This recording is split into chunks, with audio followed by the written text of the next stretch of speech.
Kao i svih prethodnih godina, tokom ljetnih mjeseci mi intenzivno radimo na unapređenju svih naših vaspitnih jedinica. Pomenula bih da su ove godine radovi obuhvatili kompletno krečenje svih prostorija, da je bila zamjena dotrajale opreme, također i nekih drugih aktivnosti koje svakako doprinose boljem, ljepšem i funkcionalnijem ambijentu u kom borave djeca i naši zaposleni. Svakako mi se uvijek trudimo da stvaramo što bolje i podsticajnije okruženje za naše mališane. Pomenula bih da osim ovih unutrašnjih radova također posebnu pažnju posvećujemo i spoljašnjim radovima. Na primjer, konkretno trenutno se uređuju dvorišta, montira se novi dvorišni mobilijar, sade se biljke jer smo svakako svjesni koliko je važno boraviti na svježem vazduhu i uopšte na otvorenom, tako da negdje upravo zbog toga i težimo da dvorišta vaspitnih jedinica budu, da kažem, što prijatnija i bogatija sa različitim sadržajima. Za narednu školsku 2025-26. godinu otvorit ćemo i jednu novu vaspitnu jedinicu koja se nalazi u mjesnoj zajednici Zagorić. Objekat ima nešto više od 400 kvadratnih metara i biće smješteno 5 učionica, tako da taj prostor će biti moderno opremljen i svakako u skladu sa pedagoškim, bezbjednosnim i prostornim standardima. Vjerujem da će to biti još jedno mjesto u kom će moći naši najmlađi da odrastaju i posebno nam je drago što smo upravo, da kažem, na tom području otvorili novu vaspitnu jedinicu gdje sve više imamo zahtjeva za upis nove djece. Također pomenula bih da ćemo u vaspitnoj jedinici Petar Pan, koja se nalazi u mjesnoj zajednici Ljubović, dodatno adaptirati 2 učionice zbog toga što imamo sve veći broj zahtjeva roditelja za upis nove djece.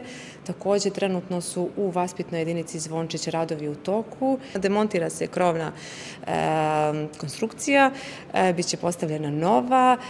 Također pomenula bih da u vaspitnoj jedinici Đina Vrbica se trenutno su radovi u završnoj fazi, nadograđuje se ograda na već postojeću.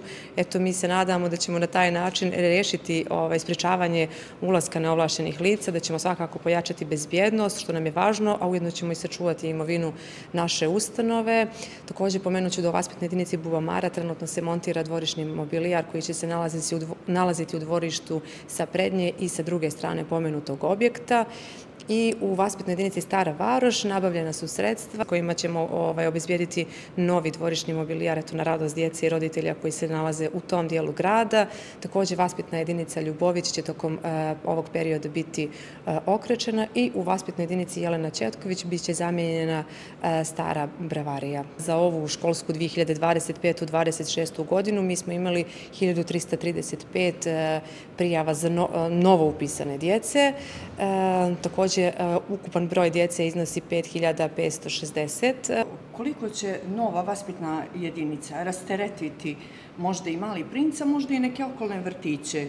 Pa vidite, za ovu školsku godinu mi nismo omogućili upis kada je u pitanju vaspitne jedinice Zvončić u Maslinama. Upravo iz tih razloga jer smo procijenili i vidjeli da su grupe koje već imamo, postojeće grupe, veoma opterećene i iz tog razloga nije bilo upisa, tako da smatramo da će ova vaspitna jedinica svakako doprinijeti boljim uslovima za rad i manjim grupama, što svakako svima nama olakšava i ono ka čemu svi težimo, ali ja svakako vjerujem da će i roditelji i djeca primijetiti i sve ove nove promjene koje smo mi radili tokom ljeta i ovo unapređenje i da ćemo mi svakako zajedno nastaviti da gradimo vrtiće kao prostore rasta, zajedništva i ljubavi, tako da svakako da ćemo u narednom periodu razmišljati i gledati da proširimo naše kapacitete, trudimo se uvijek da izađemo u susret svim zahtjevima roditelja. Ono što je također važno pomenuti jeste da je zamijenjena i da je obezbeđena nova posteljina za svu novo upisanu djecu.